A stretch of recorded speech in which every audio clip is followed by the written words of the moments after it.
Olá, sejam bem-vindos a mais uma aula do nosso curso de raciocínio analítico e o tema dessa aula são as falácias. É importante, inicialmente, entender o conceito de falácias que está diretamente ligado à argumentação. Depois disso, perceber como que esse assunto é abordado dentro da prova.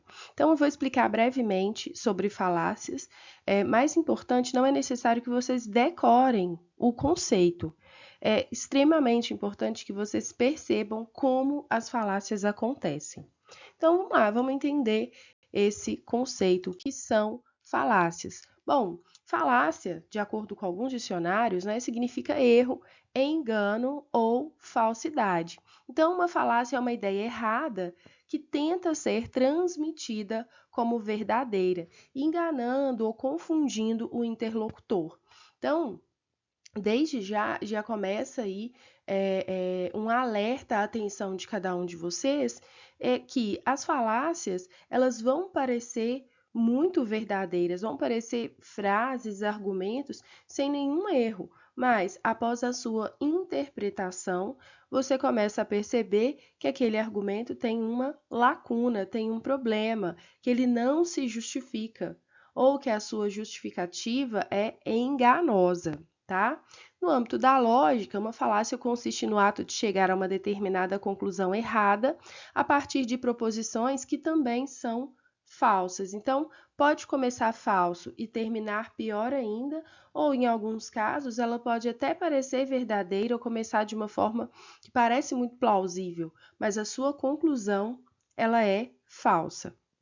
Então, só a título de curiosidade, né, a filosofia de Aristóteles abordou a chamada falácia formal como sofisma, ou seja, um raciocínio errado que tenta se passar por verdadeiro, normalmente com o intuito de ludibriar as pessoas. Então, via de regra, a falácia é um argumento que traz aí um equívoco.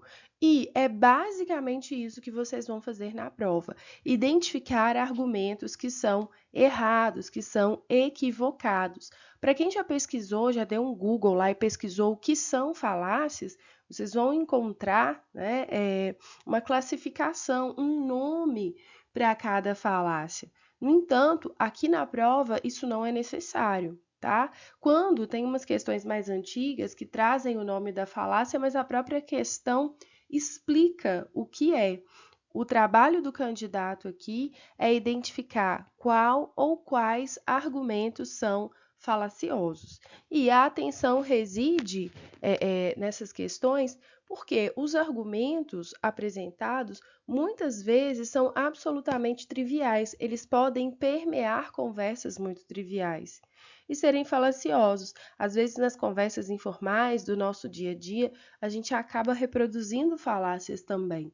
E aqui é uma pausa, né? Um momento de observar o que há de errado, o que há de equivocado com esses argumentos.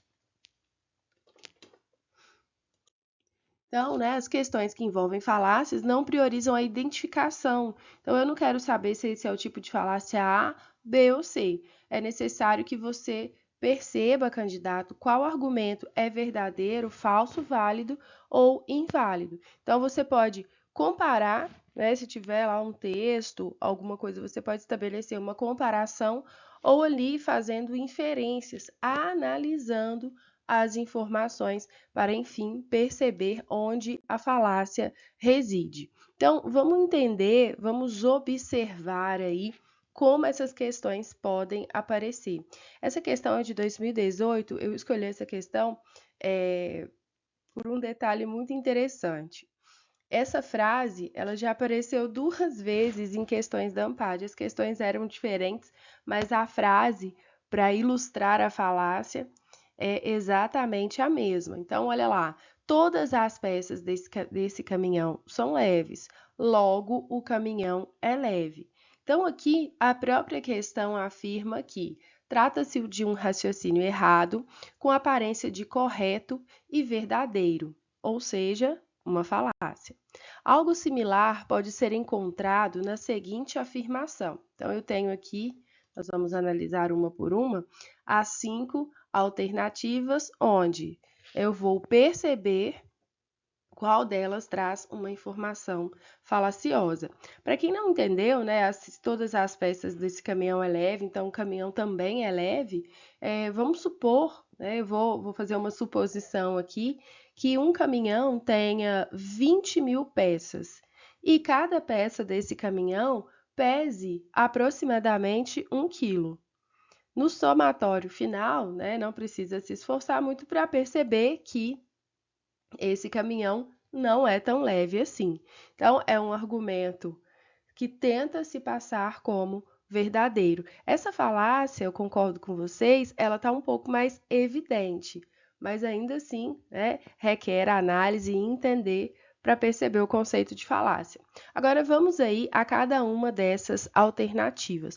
Eu vou lá na letra A, que diz o seguinte: a incidência do bullying vem aumentando na última década. A mídia vem retratando muito mais casos a cada ano.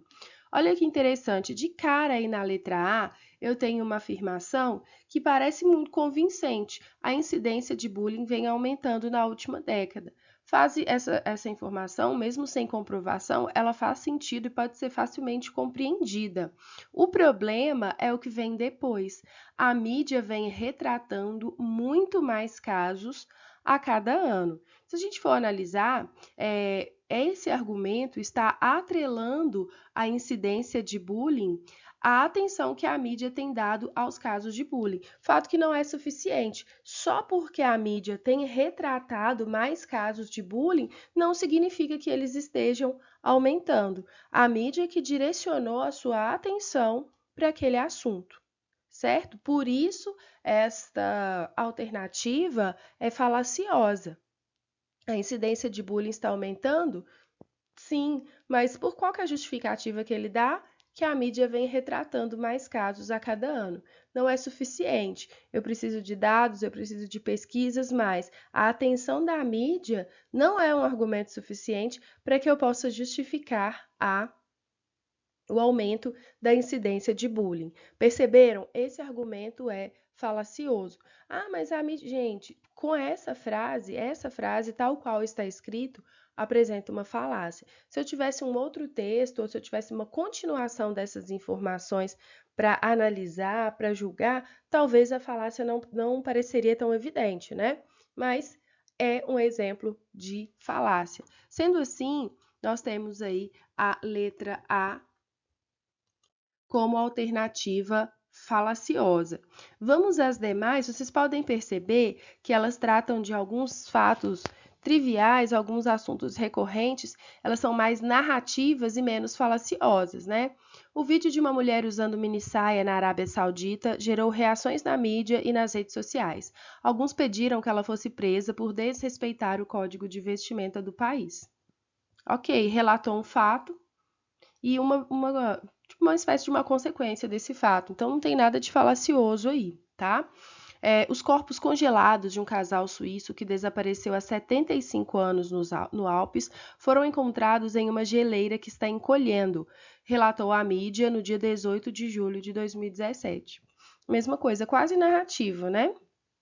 O presidente brasileiro, Michel Temer, participou em 7 de julho da cúpula do G20. A mídia acompanhou o evento que reúne as principais economias do mundo em Hamburgo. Também nenhum problema aí na construção da argumentação. Então, na sequência, mulher flagrou o gerente de banco sentado no chão para atender deficiente. Foi essa atitude mais divulgada e comentada na mídia em 19 de julho de 2017. Então, aqui eu tenho 4 relatos aí de situações da política, situações das mídias e uma alternativa falaciosa. Ah, é sempre assim? Vão aparecer algumas situações meramente narrativas? Sim, mas nem sempre. Às vezes, dentre as 5 alternativas, 2 terão essas características mais narrativas e as outras vão precisar da análise, da inferência, da atenção de vocês para a maneira como esse argumento é construído. Então, comentamos e entendemos aí uma questão de falácias e nós já estamos chegando ao final do nosso curso, das nossas aulas teóricas, e é muitíssimo importante que a retomada de conteúdos ela aconteça sempre que você fizer algum exercício. Não deixem de fazer as listas de exercícios propostas. Nessa aula tem exercícios de falácias, tem nesse módulo, tem outros exercícios que tratam da metodologia de pesquisa. Assista, em muitos módulos tem correções de provas comentadas, assista, faça essa prova e assista a correção. E nesse processo, observem qual enunciado precisa da sua atenção, qual enunciado, não, eu ainda estou errando questões de enfraquecimento. Então, eu vou voltar lá no módulo e assistir aulas que tratem do enfraquecimento das ideias do texto. Eu estou errando questões de estrutura de argumentação similar. Eu vou voltar lá no módulo e vou entender e vou analisar, rever essa aula e fazer outros exercícios.